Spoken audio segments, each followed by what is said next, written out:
So what's the largest audience you've ever spoken to? I'll never forget it. I'm looking out at thousands of people, and it just goes on. And beyond the tent, there are more than 200,000, 300,000 people out there, maybe even 500,000. Wow, that's a big stage. Now, why were we there?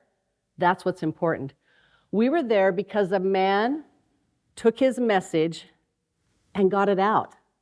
He wrote it down on paper. That paper is now a book that people have been reading for decades. 53 years ago, he died, and we were there to honor him.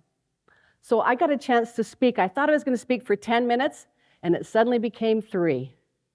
What's the most important message you would share if you only had 3 minutes? You had to bring it down. Well, I want to tell you, first off, it's important that you have a message and that you share it. I'm going to tell you 2 stories, and both of them happened during the COVID time. I got a text message. It read, "I'm the first diagnosed person with COVID-19 in Utah County. Anyone who's been around me needs to quarantine for 14 days. I'm sure some of you in the audience had to quarantine, right? You maybe even knew someone who ended up in the hospital, correct? That was the case here.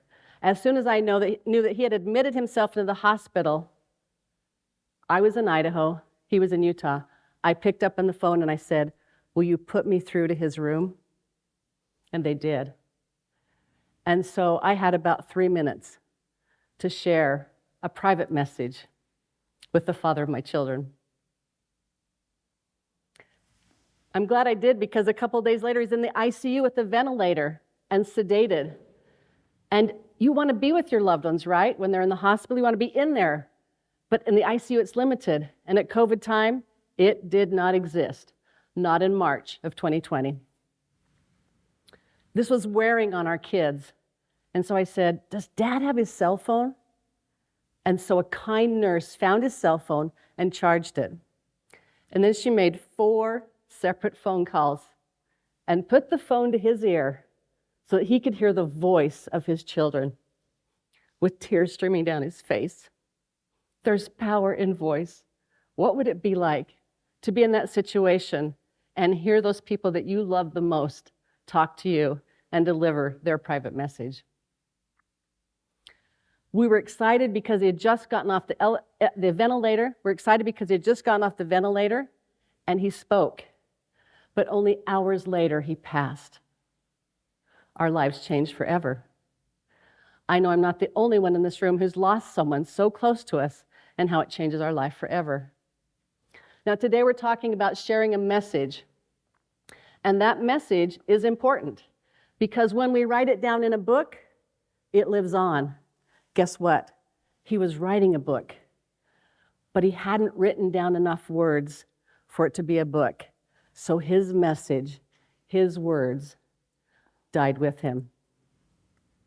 What is it you've always wanted to write?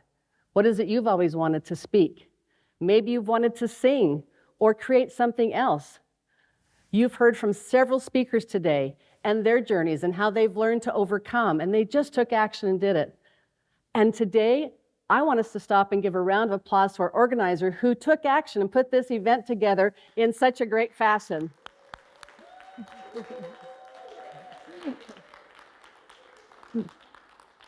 We wouldn't be here if it wasn't for her, and you wouldn't have heard these strong messages from these strong women.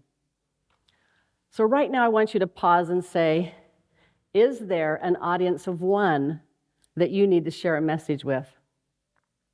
Sometimes if you don't share that message, misunderstandings happen and distance comes. I think we've all been through that. So earlier today you heard, break up with your phone. I agree with that, but I want you to take out your phone. I want you to think of one person that you need to say, "I love you" to. "I appreciate you" to. "I apologize" to. Go ahead, take out your phone and think of that. And even if you don't send that text right now, I want you to have it open so you'll look at it and do it. Maybe instead, you'll pick up the phone later today and in their ear, send a private message, the most important message that you need to share. Now, another story has its beginning in COVID as well.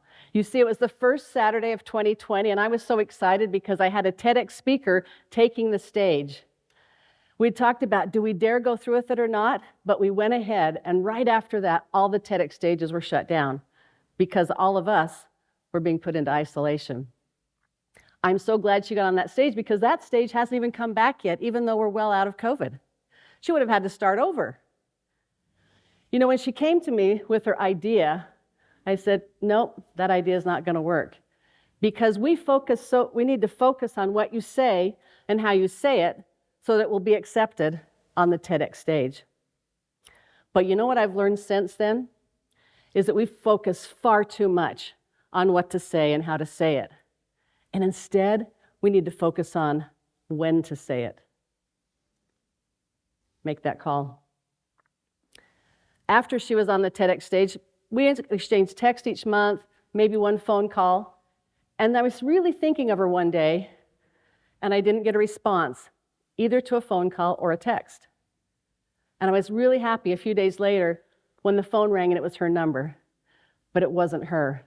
It sounded like her. It was her daughter. Now, before I tell you the rest of the story, I'm going to tell you that when she was preparing to speak, like we've been preparing to speak today, she was having a hard time memorizing things, but she didn't know anything was wrong. She had been diagnosed with a brain tumor, and she had hours to live. Do you want to know what I said? Would you put the phone to her ear so I can share a message with her?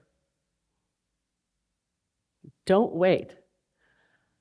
These two experiences, especially the first one, have showed me so personally, more than any other time in my life, that time is not promised. Do it now. Get your message out, whether it's to an audience of one or to several 100,000. It doesn't matter. Sometimes we have stupid thoughts in our head that keep us from doing it. You've heard lots of messages today about that.